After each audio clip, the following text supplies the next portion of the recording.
बड़ी खबर यूपी से आ रही, जहां पर खबर यह है कि अब्दुल्ला आजम की आज रिहाई होगी। आजम खान के बेटे हैं अब्दुल्ला आजम, आज उनकी रिहाई होगी। शाम 4 बजे सीतापुर जेल से उनको रिहा किया जाएगा। अब्दुल्ला को सभी मामलों में जमानत मिल चुकी है। फरवरी 2020 से सीतापुर जेल में बंद है अब्दुल्ला आजम। समाजवादी पार्टी के सांसद आजम खान के बेटे हैं अब्दुल्ला आजम और आज वो रिहा होंगे। नमस्कार, आप देख रहे हैं न्यूज इंडिया और मैं हूं आपके साथ अंजनी कुमार सिंह। और बुलेटिन की शुरुआत आज की बड़ी खबर से करेंगे। महानगरों में कोरोना से हालात बेकाबू होते जा रहे हैं और महाराष्ट्र की बात करें तो पिछले 24 घंटे में 43,211 नए मामले सामने आए हैं। 238 लोगों की मौत अकेले महाराष्ट्र में हुई और 238 लोगों की ओमिक्रॉन रिपोर्ट पॉजिटिव आई। ये महाराष्ट्र की रिपोर्ट है, माफ कीजिएगा। और 24 घंटे में 19 मरीजों की मौत हुई है। यानी महाराष्ट्र में कोरोना और ओमिक्रॉन दोनों का डबल अटैक। 238 लोग ओमिक्रॉन पॉजिटिव पाए गए हैं। 24 घंटे में 19 मरीजों के मरने की भी खबर है। और ओवरऑल अगर हम बात करें तो महाराष्ट्र में आंकड़ा सबसे आगे पहुंच चुका है, 43,211।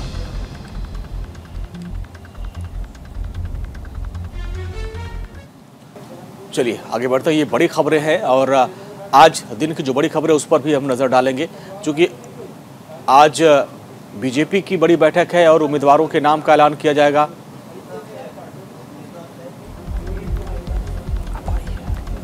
बड़ी खबर आ रही है, बीएसपी सुप्रीमो आज प्रेस कॉन्फ्रेंस करेंगी और बीएसपी कार्यालय में 11 बजे प्रेस कॉन्फ्रेंस का कार्यक्रम होगा। आज चुनाव से जुड़ी बड़ी घोषणा कर सकती हैं।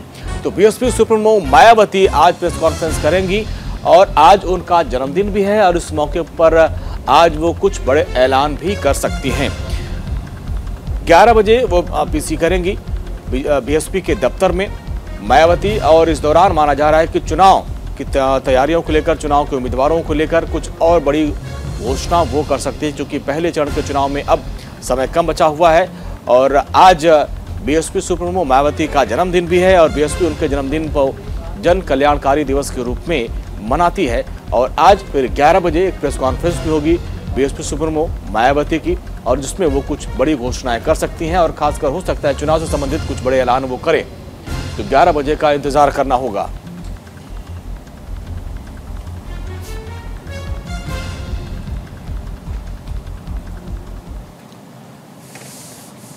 और ब्रिटेन में लॉकडाउन में शराब पार्टी का मामला अब ये गंभीर होता जा रहा है। पीएम हाउस में शराब पार्टी की तस्वीरें लीक हुई थी। शराब पार्टी को लेकर आलोचनाओं में घिर चुके हैं प्रधानमंत्री बोरिस जॉनसन। बोरिस जॉनसन पर बढ़ रहा इस्तीफे का दबाव।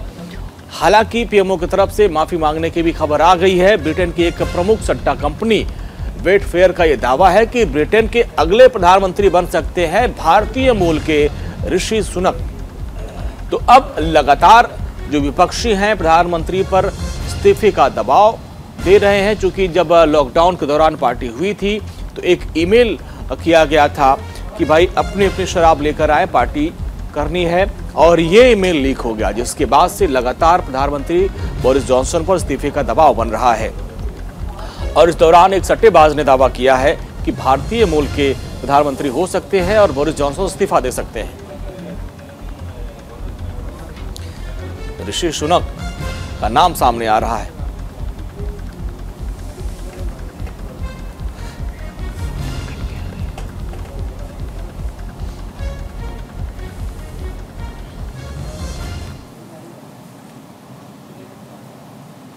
तो ब्रिटेन में पार्टीगेट विवाद अब तूल पकड़ता जा रहा है। ब्रिटेन के प्रधानमंत्री बोरिस जॉनसन पर इस्तीफे का दबाव बढ़ता जा रहा है और इन सब के बीच प्रधानमंत्री बोरिस जॉनसन के दफ्तर ने महारानी से माफी मांग ली है। दरअसल पिछले साल मई में ही कोविड-19 प्रतिबंधों की अनदेखी करते हुए ब्रिटेन के प्रधानमंत्री के सरकारी आवास के गार्डन में शराब की पार्टी का आयोजन किया गया था और ये पार्टी प्रिंस फिलिप के अंतिम संस्कार के पूर्व संध्या पर की गई थी।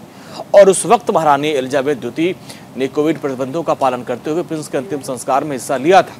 उस वक्त ब्रिटेन में राष्ट्रीय शोक था और ऐसे शोक की घड़ी में पार्टी आयोजित करने पर भी ब्रिटेन सरकार ने महारानी से माफी मांगी है। बोरिस जॉनसन के दफ्तर के प्रवक्ता जेम्स डेविड ने यह कहा कि बहुत ही खेदजनक है, ये राष्ट्रीय शोक के दौरान हुआ है और सरकार ने महारानी से माफी मांगी है।